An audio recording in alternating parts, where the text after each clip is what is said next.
отыр екен, негізінен американдық ғалымдар екен. Ал тақырып Тува тілінің болашағы мен тарихы туралы. Сонда Тува тілін арнайы зерттеген американдық ғалымға сөз берілді. Американдық ғалым орнынан тұрып бірінші былай деп айтты. Тува тілі қазіргі кезде өшіп бара жатқан тілдердің бірі. Тува тілінің болашағы жоқ деді. Тува тілі ол менің түрік тілдерімнің бірі. Сонда сіздерге өтірік маған үшін сонда отырған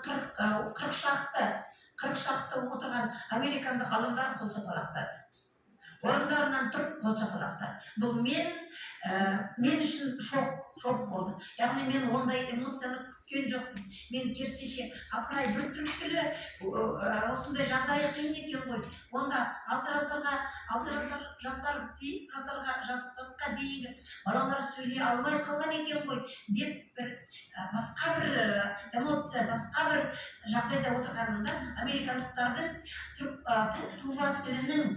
Тува тілінің жойылып бара жатқандығына қол шапалақтағанына мен таңғалғандығым сонша не дерімді білмей қалдым. Бұл мені қатты ойландырды.